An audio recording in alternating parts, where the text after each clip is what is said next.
Good day. This is Jim Deadman, Saw Logs Plastic Hubs, and it's Slop in the shop time. This week we got a little bit of racing action, a little bit of racing machining going on. I took the camera over to Truett Race Cars where we pulled the engine out of a race car over the weekend when I shot this, and we set the camera up in the corner. If you've looked at our my Facebook page, you probably have already seen it, but I'm throwing it in the slot for those who don't look at or not a friend of mine on Facebook. And we've got some motor mounts that's got to be replaced, and what we've done is we're going to plate them and done some stuff. So I've done a little bit of milling. So all that's going to be in the slop this week. It's going to be that and a couple of things that's come in the mail, mainly a sticker from Max Grant, and I think that's about all the things that came in this week. So with no further ado, let's get on out here and get these pigs fed. Get yourself comfortable in your chairs, get your watch party together and your cold beverages. And these little old pigs in red feet, we're going to be feeding them, so enjoy. I'll come back and tell you bye at the end. Okay guys, exchange the word bar for shop. Phone fees here please. I like that. My nephew had that in his game room, and when he cleaned his house out, he said, "Here, take that." So I thought that'd be cute. We have it in the shop now.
Alright, what you see here is actually my motor mount off a race car.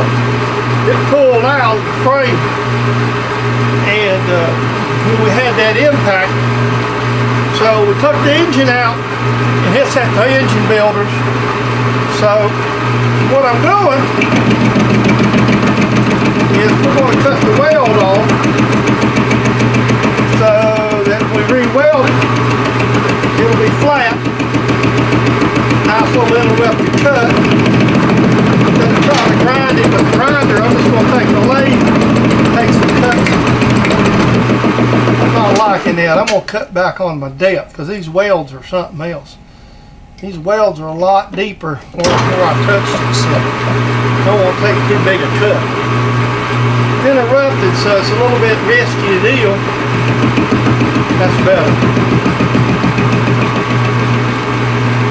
This way I can kind of take my time and trim it off, clean it up, get down to the tubing so we weld the new pieces on it. There's some other work I'm going to do here. We're going to make some plates that's going in. This Johnson. Let's take a lot of cuts. Take our time. This is a little bit rough. You start doing anything really interrupted like this, it's kind of rough. I think I'd rather do this and grind it, so I'm going to try not to take too much off.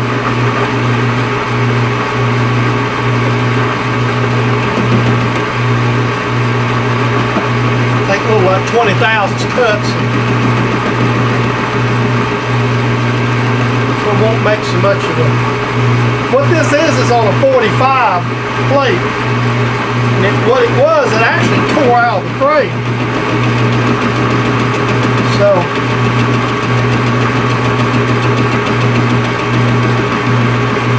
a little bit of a strange setup. I'm just going to take some really light cuts and hopefully I can kind of clean this up. I'll bring you back when I get done. This is the last pass, and it's going to take the majority of the weld off. And I'm afraid that plate might fly out on me. I'm watching it, shutting the grab. We're going along there, we're just trimming the majority of everything off. And then clean it up good.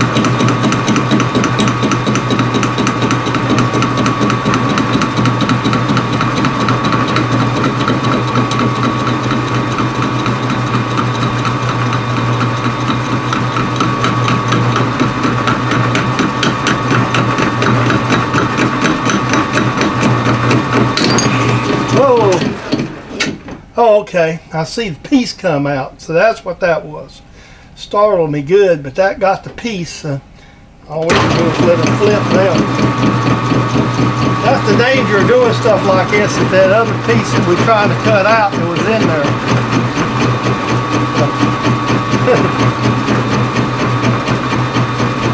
Trying to knock the weld off, which is as much of it as we can.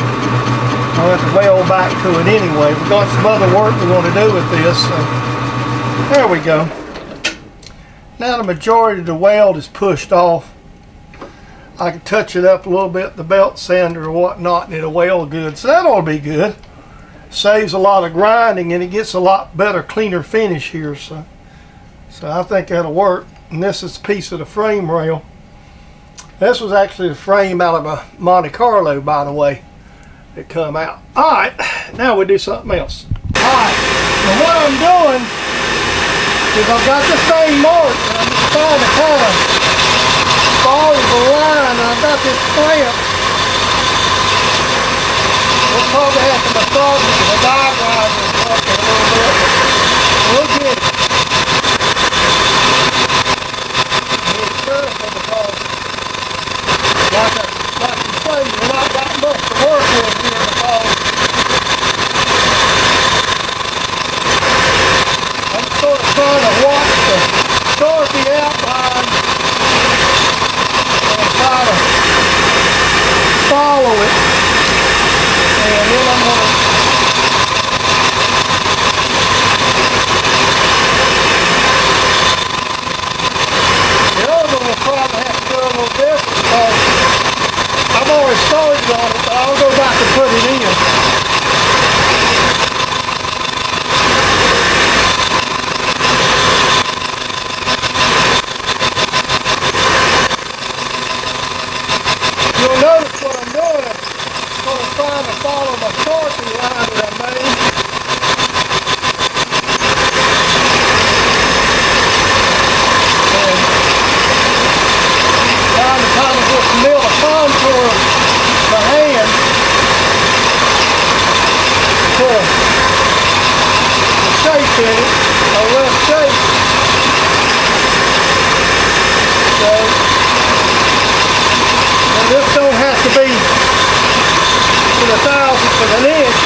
we'll take that out and see how that looks. Okay, today Max Grant sent me one of his channel stickers. Max had contacted me and said somebody must have shared one of mine with him. I don't know where he got it from, but I have sent a few over. So I'm going to put that on the wall, Max, and we'll show it to you in Slop when we get it. So just hang loose. Hey, I've got yours there on the lower wall with some of the other ones, and I'll bring you back and show you what I've got now. That's all the stickers that I have today on my wall. I'm always changing stickers with individuals. Got them around. A lot of different ones that's in here. I've just I had some in the past. There's a few I have missing, and basically when I change shops or whatnot and change where I put stuff. But this is, so I kind of started over a while back, so there we go. Folks, I'm going to have to beg Mr. Pete for forgiveness, like one of his students would have. I was working on this project today and taking and working with stuff, and I just plain wasn't paying attention where I was drilling a hole. Really, right through the vise. There's only one silver lining. That is a cheap Chinese vise. Praise the Lord for that. Still, it hurts your feelings to do something dumb like that. And I thought I'd be man enough to show that goof up. Okay, I hope you enjoyed this week's Slop in the Shop. It's a little bit different thing. There's still some machining in it. And I've been trying to incorporate a little bit more machining. I've got some feedback on some of the road trips, so we're trying to cut them back a little bit. Of course, I ain't been going anywhere interested anyway. We'll probably do some more of that time-lapse travel, just so you can see the Turk country without basically tying up a lot of your time. That way you can just kind of fast forward through it if you're not interested. With that being said, I appreciate the kind words and the subscriptions. We're hopefully by the time you see this video, we've done had our drawings and give our stuff away, and hopefully by then we'll kind of be onward and upward. So I'm going to ask you, if you're not a subscriber, stop by. If you don't care to, please subscribe. Comments are always welcome, and tell your friends. If you got friends that watch YouTube machining videos, how about tell them about me? Tell them to come on in. I mean, some people like the slop, some people like the machining videos. So there's something here for everyone if you're into this stuff. So with all that being said, we'll see you in that very next video, and every one of you have a blessed day.